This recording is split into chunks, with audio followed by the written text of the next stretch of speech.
अभी सुबह से अब चर्चा तो सुन रहे थे डिफेंस एक्सपर्ट, पत्रकारों की जुबान से कि क्या कुछ हो रहा है, लेकिन एक साल 4 अगस्त 5 अगस्त का एक साल मुकम्मल होने जा रहा है जब साबिका रियासत जम्मू कश्मीर को 2 हिस्सों में बांटा गया था और इलाहिदा तौर पर 2 यूनियन टेरिटरी का कयाम अमल में लाया गया था। किस तरीके की सिचुएशन है, क्या कुछ वहां पर चल रहा है, माशी मामलात किस तरीके से, इख्तिसादी मामलात पर क्या कुछ हो रहा है, तमीराती मामलात में क्या कुछ है, सीधे हम इस वक्त लेह चलते हैं लद्दाख के लेह इलाके के अंदर, जहां पर मोहम्मद अशरफ अली साहब हमारे साथ ज्वाइन किए हुए अंजुमन इमामिया लेह के सदर है। बहुत बहुत शुक्रिया अशरफ साहब मेरे साथ ज्वाइन करने के लिए। AEI के सदर हैं ये, और जियो पॉलिटिक्स में जो लोकल जियो पॉलिटिक्स वहां की है उसमें अंजुमन इमामिया का एक बड़ा रोल रहता है। मजहबी अंजुमन है ये, लेकिन इसके साथ साथ इनका सोशल और पॉलिटिक्स में भी काफी बड़ा रोल रहता है। बहुत बहुत शुक्रिया अशरफ साहब ज्वाइन करने के लिए। सबसे पहले सवाल वही होगा कि एक साल मुकम्मल होने के करीब है, लद्दाख जब यूटी बना है, अब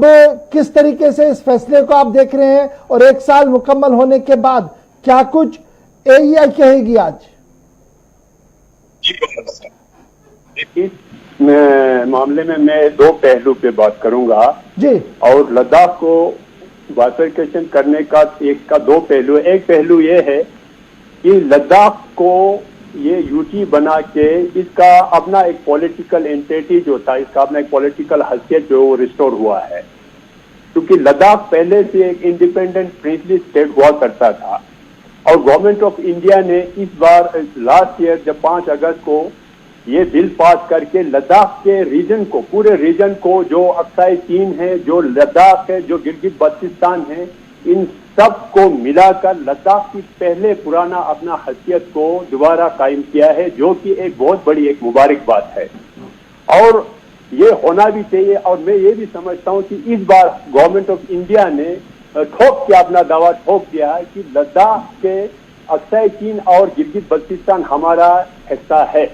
अब जाके ये बिल्कुल इंटरनेशनल प्लेटफॉर्म पर एक मजबूत तरीके से सामने आया है कि ये हमारा हिस्सा है, इस पर हमारा क्लेम बहुत पहले से बहुत ज्यादा मजबूत हो चुका है। अब रहा इसके मिलने के बाद, अब इसके मिलने के बाद लद्दाख में जैसे ही यूटी का जो अनाउंसमेंट हुआ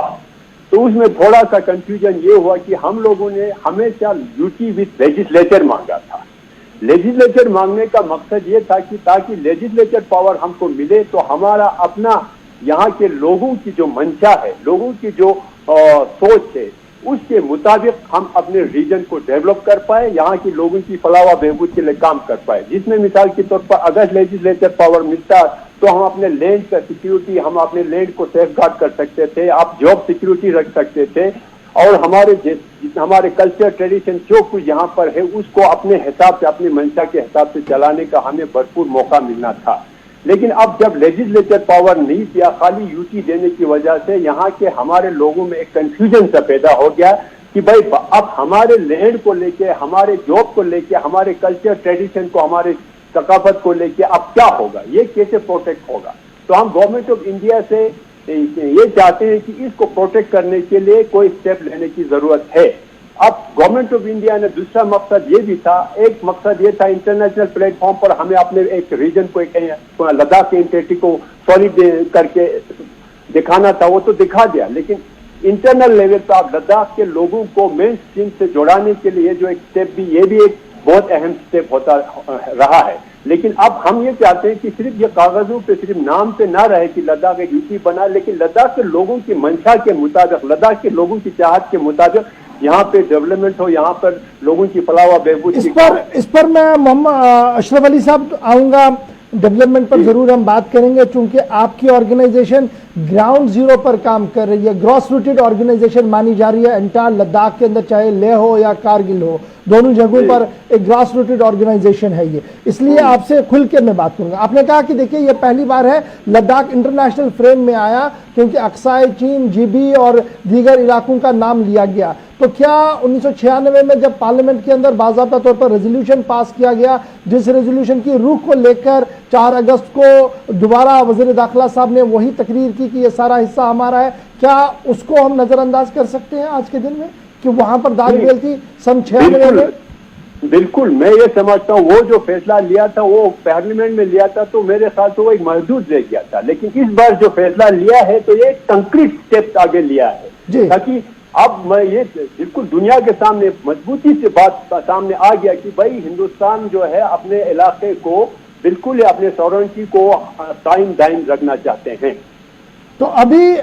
जो इससे पहले कि मैं डेवलपमेंटल सिनेरियो और एजुकेशन पर थोड़ी सी गुफ्तगू आपके साथ करूं, आपने कहा कि बड़ा मुद्दा जो आपने छेड़ा कि जनाब 4 अगस्त के बाद एक कंफ्यूजन है और वो कंफ्यूजन हमारे ज़मीन को लेकर है, हमारे सेफ गार्ड्स को लेकर है कि जनाब हमारी नौकरियां कैसी रहेंगी, हमारा कल्चर कैसे सेफ रहेगा, क्योंकि एक ट्राइबल एरिया है, ये पूरा ट्राइबल एरिया है। मुझे याद है बीजेपी के एक सीनियर लीडर इसी प्रोग्राम में इसी पिछले हफ्ते हमारे साथ उन्होंने कहा था कि देखिए we are trying our best कि एक अच्छा सा डोमिसाइल बने, लेकिन फिर एक और लीडर आए, उन्होंने कहा कि नहीं जनाब 6 शेड्यूल बहुत ज़्यादा इंपॉर्टेंट है।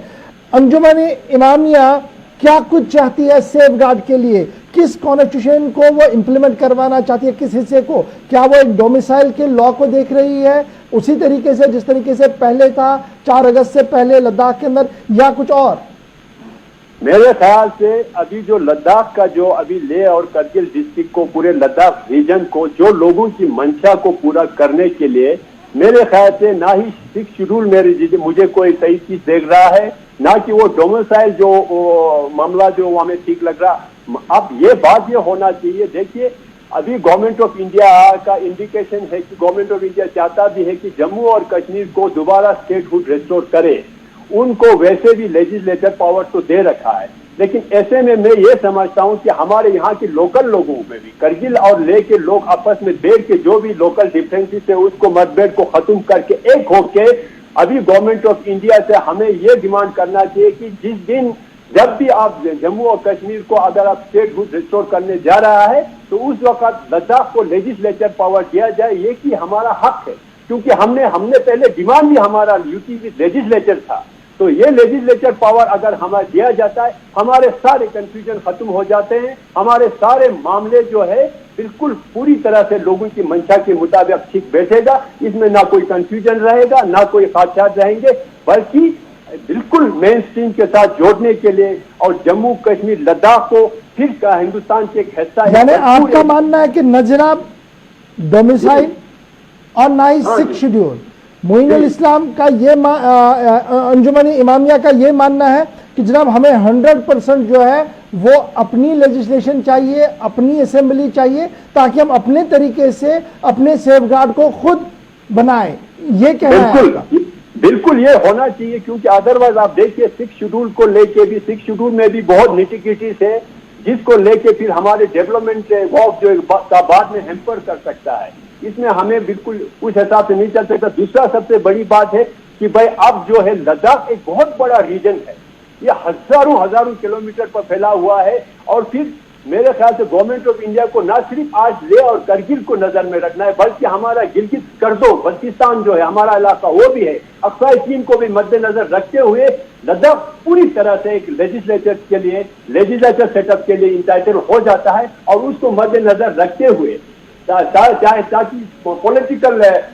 सर्कल में हो चाहे। अच्छा चलिए, जब तक ये होता है अशरफ साहब, क्या तब तक सेफ गार्ड के लिए आप कुछ चाहेंगे कि गवर्नमेंट ऑफ इंडिया? बिल्कुल सेफ गार्ड तो होना चाहिए तब तक, मेरे ख्याल से तब तक जो यहाँ पे जो भी जॉब सिक्योरिटी जो है, जो लैंड का जो सेफ गार्ड है उसको बिल्कुल ही रिस्ट्रिक्ट कर देना चाहिए, ताकि एक फाइनल हमें डिसीजन आना चाहिए, फाइनल एक सेटअप का नक्शा हमारे सामने। राइट, अब ये भी बताइएगा अशरफ साहब, गवर्नमेंट ऑफ इंडिया जो प्रपोजल और प्लानिंग बना रही है जम्मू कश्मीर और लद्दाख के लिए, वो ये है कि एक बड़े पैमाने पर इन्वेस्टमेंट हो, और इन्वेस्टमेंट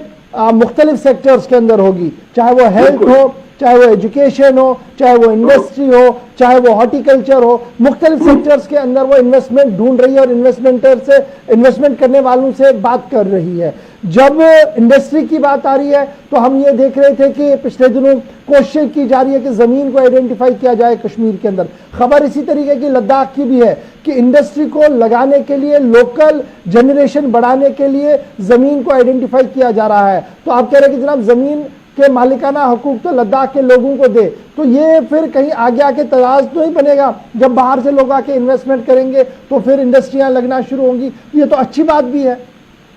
जी देखिए, लद्दाख में जहाँ तक इंडस्ट्री की बात कर रहा है, लद्दाख की टोपोग्राफी, लद्दाख का वेदर, लद्दाख का climatic condition totally different from the other part of the country है। यहाँ की जो हॉस्टाइल क्लाइमेटिक कंडीशन में किस तरह के डेवलपमेंट होना चाहिए उसको सोचने की जरूरत है। अगर आप बोलेंगे भाई हम पंजाब की तरह यहाँ पर एग्रीकल्चर को बढ़ाएंगे, आप बोलेंगे जी महाराष्ट्र की तरह यहाँ पर हमने इंफ्रास्ट्रक्चर डेवलप करेंगे, अगर उस पॉइंट ऑफ व्यू से अगर डेवलपमेंट करना चाहेंगे तो वो मेरे ख्याल से कोई सस्टेनेबल डेवलपमेंट यहाँ के लिए नहीं हो सकता है। तो यहाँ की आबो हवा को, यहाँ की मौसमी हालात को देखते हुए, यहाँ की जमीनी हालात को देखते हुए यहाँ की डेवलपमेंट किस हिसाब से, यहाँ के लोगों के हिसाब से होना चाहिए, जो कि यहाँ की लोग जब तक उसमें इन्वॉल्व ना हो, जब तक। अशरफ साहब जरा फटाफट से ये भी बताइएगा, हिल काउंसिल आपके पास है, वो लद्दाख के, वो लेह के अंदर भी है और कारगिल के अंदर भी हिल काउंसिल है, और एक जमाने में ये हिल काउंसिल काफी मजबूत भी हुआ करते थे। पिछले कई दिनों से जिनसे भी मैं बात कर रहा हूं इस प्रोग्राम में, उनकी ये शिकायत है कि जनाब हिल काउंसिल कागजात में तो लगता है कि खूबसूरत इमारत है, लेकिन जब एग्जीक्यूशन की बारी आती है तो काफी कमजोरियां हैं जिन्हें दूर करने की जरूरत है। हाँ, तो वही आप बातें यही आ रहा है ना कि अभी आज की जो सिनेरियो में है, आज जो ले और कारगिल की काउंसिल जो है, ऑटोनोमस जो काउंसिल है, इनकी फंक्शनिंग में ये जो लद्दाख यूटी एडमिनिस्ट्रेशन और काउंसिल के बीच में बिजनेस कंडक्ट रूल क्या है वो कहीं डिफाइन नहीं है। ये किस तरह से बिजनेस को कंडक्ट करेंगे, किस तरह से काम को चलाएंगे, किस तरह से फाइनेंस रूट करेंगे, किस तरह से किसकी क्या इख्तियारात रहेंगे, वो अभी डिफाइन नहीं है। इसको लेके मुझे लगता है कि इसमें कंफ्यूजन है। इसलिए यही मैं बात कर रहा हूँ कि सब चीजों का, इसलिए बहुत सारे तरीके के हर तरह के चीज में कंफ्यूजन अभी हो रहा है। एक तजवीज ये भी है अशरफ अली साहब, एक तजवीज ये भी है कि हिल काउंसिल को ही सबसे ज्यादा एम्पावर किया जाए, इसी को ट्रीट किया जाए एज ए असेंबली के तौर पर। हाँ बिल्कुल, आप यही दोनों हिल काउंसिल की आप बात करते हैं। जब ड्यूटी एडमिनिस्ट्रेशन एक बन गया है, यहाँ पर इतना बड़ा एक सेटअप बना रहा है, तो उसको एक फिर एक छोटी सी एक पावर के साथ वो नहीं चला सकता। इसको बजाबता एक लेजिस्लेचर पावर देना चाहिए ले करके दोनों के बीच में, और यहाँ की आवाम भी, यहाँ की लीडरशिप भी इसको आपस में बैठ के अपने डिफरेंसेस को मतभेद को मिटा के इसको बिल्कुल एक आने वाले लद्दाख के फ्यूचर जनरेशन को सामने रख के। अशरफ अली साहब, क्या मैं ये मानूं कि दिल की अमीर गहराइयों से अंजुमन इमामिया ले फैसला कबूल नहीं कर रही है, लेकिन सिचुएशन ऐसी है कि फैसला आया है इसलिए मानना है? जी नहीं, फैसला तो इसका मैंने आपको पहले से बोला ना, ये दो पहलू है। एक पहलू जो है हमारा वही था कि लद्दाख का एक अपना एक हैसियत हुआ करता था, पहले वो हैसियत रिस्टोर हो गया, जिसके लिए हम वेलकम करते वो होना ही चाहिए था, और जिसकी वजह से आज मेरे ख्याल से इससे हमारे कश्मीर इशू को भी बहुत बड़ा सपोर्ट इंटरनेशनल लेवल पर मिलेगा। लेकिन जो लद्दाख के लोगों की जो अंदर जो आप सेटअप के अंदर जो लद्दाख का, चलिए ये बताइएगा अशरफ साहब, जो मौजूदा सिस्टम है अभी, लेफ्टिनेंट गवर्नर साहब, उनके मुशीर, उन नीचे सूबाई कमिश्नर्स, डिप्टी कमिश्नर्स, जो निज़ाम चल रहा है, इस निज़ाम से आप कितना खुश है कि हाँ ये अवाम दोस्त निज़ाम है और अवाम की रसाई इस निज़ाम के साथ है? देखिए, निज़ाम, जमहूरी निज़ाम में तो हमेशा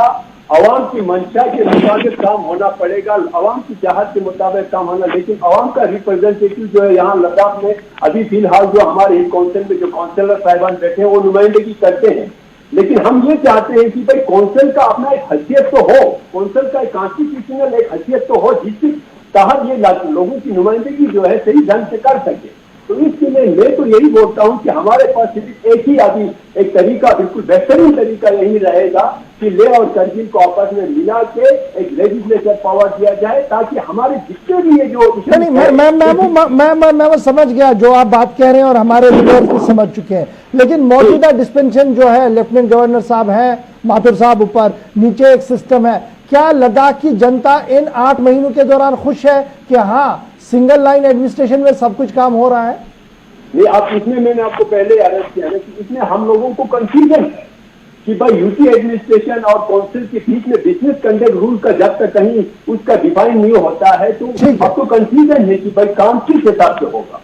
इस तरह से हमें डेवलपमेंट। बड़ा सवाल है कि कंफ्यूजन के बीच में अवाम कैसे काम करेगी, अफसर कैसे काम करेंगे, एक बड़ा सवाल है ना। आप कुल मिलाकर इन 8-9 महीनों के दौरान इस कंफ्यूजन को न तो दूर करने की कोशिश की गई और ना ही कोई बात की गई, तो क्या आपकी तरफ से कोई पॉलिटिकल पहल हुई, पॉलिटिकल पार्टीज एडमिनिस्ट्रेशन के साथ, पॉलिटिकल पार्टीज के साथ कोई बातचीत की इस चीज को जरा हंगामी बुनियादों पर हल कीजिएगा? मुझे ये लगता था कि हमें ये बात था कि अगर ये कोविड-19 का इशू नहीं आता तो अब तक शायद यहाँ पे लोग जो है काफी आगे आके बात करना था इस पे, लेकिन ये जो कोविड-19 का इशू जो आया है इसकी वजह से ये बात थोड़ा सा दबी सा रह गया है। लेकिन मुझे पूरा ये लगता है कि जब भी ये इशू रिजॉल्व, ये सब चीजें खत्म हो जाता है तो लोगों ने अपने बातों को सामने रखना है, बल्कि रखते आए भी नहीं। इसका बात तो पहले ही छेड़ा, जिस दिन यूटी का ये लद्दाख का अनाउंसमेंट हुआ उसके दूसरे दिन से ही ये बातें उठना शुरू हो गया कि भाई ये जो प्रोटेक्शन जो पहले हमें मिलता था, जैसे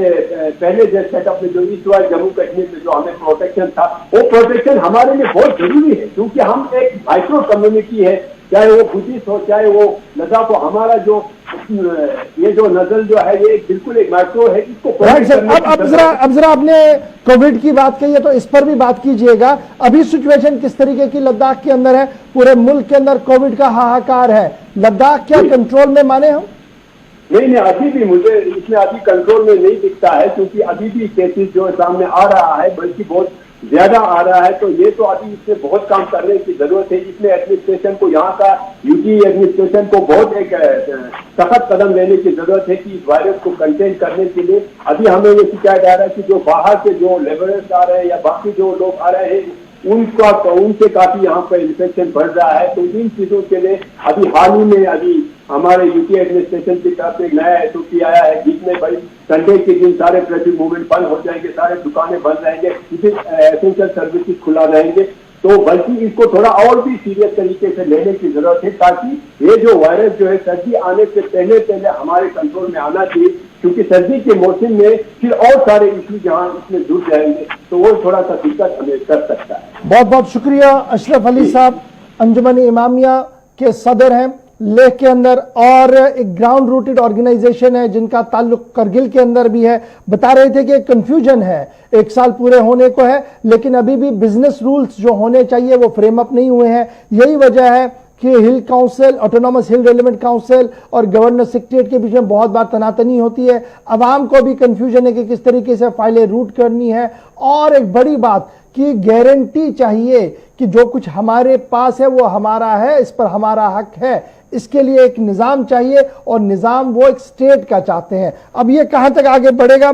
पिछले कई दिनों से लगातार हम कोशिश कर रहे थे कि 1 साल के दौरान किस तरीके की गहमा गहमी और किस तरीके की आवाज लद्दाख के अंदर है। पिछले कई दिनों से हम लगातार एक एक करके वहां से बात कर रहे हैं। तो फिलहाल आज के प्रोग्राम में मेरे साथ बस इतना ही। आप बने